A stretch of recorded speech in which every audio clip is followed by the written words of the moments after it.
after you. What's the most common question today?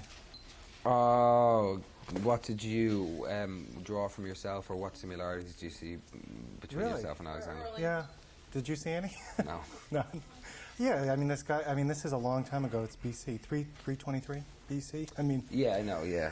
What do you find intriguing about that time? Because it is intriguing. I mean, to me, it's intriguing. Because this is the way people behaved even. I'm not just talking about the violence, just society. Society, yeah, absolutely. I mean, it was a fascinating time to be involved in, to be immersed in. It was a time of war. It was a time of high politic. And on a kind of a very grassroots level, there was the Greek southern states, obviously, which had been taken over by Philip of Macedon and had become ruled by him.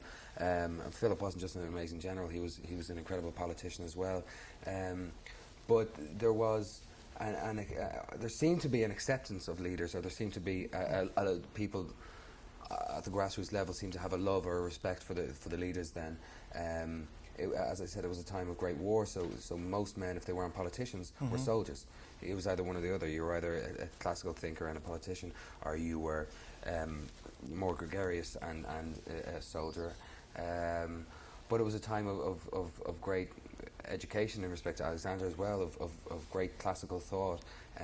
The world was still seen as a flat plane, right. you know, and there was ideas in geography. Society was, you know, you can talk about the lack of constraint sexually in society as well. I mean, there was none of the terminology that we have today, without getting into too much, right. existed in those days. It was messy society as well. It was dirty. It was rough, but there seemed to be a certain honesty in that. Women, on the other hand, some of the stuff women were seen basically as just vessels that were used to bring life into the world. I'm sure some people, fuckers in the world, still think that to be the case, but right. that was really just seen as the case back then.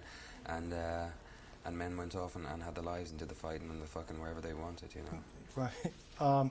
Now, when you said people were asking you how you related or whatever, how do you relate this to today's times? I mean, it's still relatable. I mean, we still fight wars, obviously. Absolutely. We still talk about social issues. Well, they didn't talk about it. They just didn't even care. Look, we're human beings, you know. As much as, you know, there might be an advent of technology, as much as borders might become defined, as much as new religions might form, and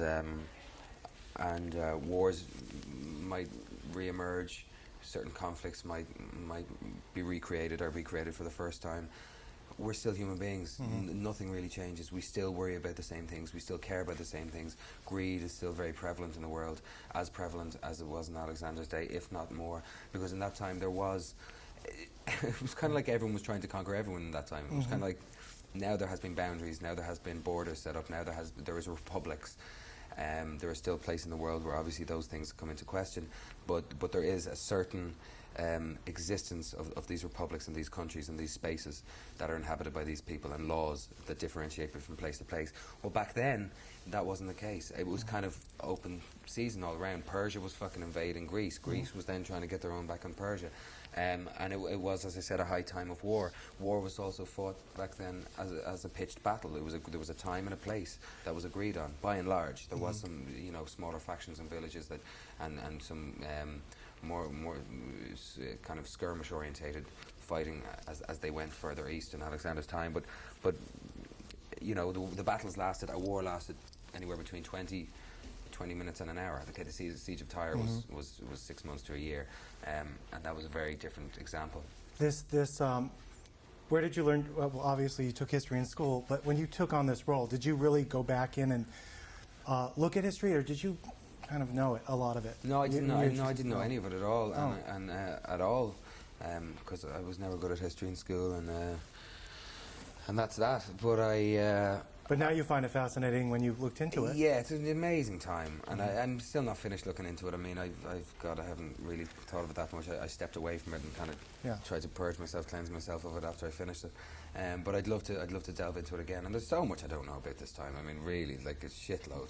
I don't know about it, and that I still love to find out, and questions that I have, and so on and so forth, and even about certain things that Alexander did, certain things that he's perceived to have done at certain times and not done at other times, and just different variable opinions, you know. But I read Robin Lane Fox's book. That was kind of like the reference point for Oliver. And Robin Lane Fox, who's an Oxford professor, was on the set a lot as well. Oh, okay. And Oliver had been working very closely with him for the last few years. And there were a plethora of other books that I touched, and I didn't finish any of them, but I dipped in and out, and you know, chapters and. Yeah, we've been wrapped. Great. See you, Thanks a lot. Take care.